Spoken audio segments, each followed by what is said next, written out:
خبرنگاری روزنامه نهویوی گلخانی واسه حسن سفرزاده خواهش دارد اوید موضوعهای مبرم جهانی امروزه اندیشه و هدفهای خرید فروش آدمان مقاله نوشته نسبت این ظهورات نامطلوب مردم را آگاه نماید.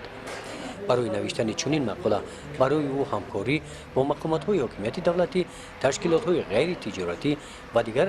وسایل اخباری عامه لازم می‌آید. گوه همیشه که ما خود در این خصوص در روزنامه‌ها اخبارات میدیم برای بلند برداشتن سطح آگاهی جوانان و عموما تمام مردم ناحیه که باید آنها البته باید آگاه باشند که این چنین عمل الحال اگرچه کم هم باشد ظهور دارد، در تمام دنیا ظهور دارد و یک گروه هستند که از این فایده و سودی بسیار میبینند و این عمل البته شاید در جمهوری ما هم در بین ما هم این فعالیت خود را ادامه دهیم. بهر امین باید همه آگاه باشد. حسن میگوید تنها توسط وسایل اخباری عامه درباره خرید فروش آدمان اوید اندیشه و هدفهای آدمگرایان مردم آگاهی می‌یابند. متاسفانه از طرف تشکیلات‌های غیر تجارتی در سمینارهایی که در این موضوع گذرانیده می‌شوند آنها را دعوت نمی‌کنند. همکاری مقامات اجرایی حاکمیت دولتی ناحیه و عموما تشکیلات‌های غیر دولتی که باید که بهر آگاهی سطح بلند جوانان در خصوص خرید فروش آدم که بعضی وقت از وسایل اخبار ما میشنویم این اگر خطا نکنیم اگر گوییم که قریب که نیست باشد هم بسیار هم کم است و مخصوصا با ما موضوع خرید فروش آدمان پیشگیری نمودن پایمال گشتن حقوق کودکان، پیشگیری شامل شوی جوانان به گروه‌های تروریستی و اکستریمیستی در مقامات حکومت دولتی ناحیه مورد بررسی قرار داده می‌شوند. برای قبول قانون درباره مسئولیت پدر و مادر در تعلیم و تربیت فرزند برای پیشگیری پایمال نمودن حقوق کودک در همکاری با وسایل اخباری عامه اوید این ظهورات‌های نامطلوب جهان امروزه مردم آگاه کرده می‌شوند. این وسایل اخباری عامه عکس یارق اساسی پیشبرنده جمعیت و فکر من این وسایل اخباری عامه اگر ما با وای همکاری نکنیم دستگیر طرف اونها با واسطه همین گازیتا و مجله و ژورنال و رادیو و تلویزیون با مردم همین نزدیکی خیلی خونها و سران یارقی در جمهوری فعالیت میکنن عمل میکنن فرماندهی هست میشولگی بوده مستحکم‌تر میکنیم. امروز 2016 5 سالگی با تفسیر از قانون جمهوری اسلامی درباره مسائل پدر و مادر در تربیت فرزند و از طرف مقامات حکومت دولت نویسه و از طرف شعبه موارد نویسه نقشه چورابینی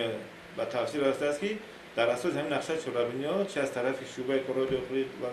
نوحه واسه و چه از طرف مقامات دولت نویسه باز هم کار در این سمت نسبت پیشگیری کردن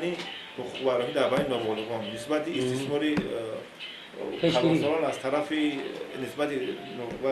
پیشگیری کردن استثمار نابالغان از طرف کلانسالان و دیگر آن جزئیاتی که با نابالغان داخل دارد ما خداخواه در یک جایی با شعبه کار با وسایل اخبار با شما و دیگر مقامات داخلدار کار در این سمت جامعه نمایید. در شعبه کار بودین تنظیم عنعنه و جشن و مراسم‌ها اوید این موضوع در همکاری با تلویزیونی محلی با ساکنان صحبت با خری‌ها گذرانده شده توسط تلویزیون نمایش داده شدند. نتیجه همین همکاری‌ها است که بسیار ساکنان ناحیه که در خارج کشور بودند از آنجا با وطن برگردانده شدند. امروز همکاری مقامات حکومت دولتی ناحیه واسه با تشکیلات‌های غیر دولتی و یعنی ما وسایل اخبار عامه بسیار یک چیزی در وقتی خوب ماندگی است چون که هر یک سیمه مشورتی میگذارونیم هر یک کارهای دیالوگی هر یک کارهایی که ما میگذاریم برای پیشگیری همین جوانان البته ما در ناحیه خوشبختانه تلویزیونی ما و جیوزو داریم که بسیار در سطح خوب کار میکند و دویم برنامه‌ای که ما مثلا میریم چی میکنیم در شبکه که در سفینه میره بسیار در سطح بلند میره این با مور خوشبختی است چون که در ناحیه واسه زیاد است که مثلا چی میکنم ما رادیو همینه با تشبث رئیس ناحیه واسه علاقه آغاز شده کار در اونجا مثلا این مسئله رفته است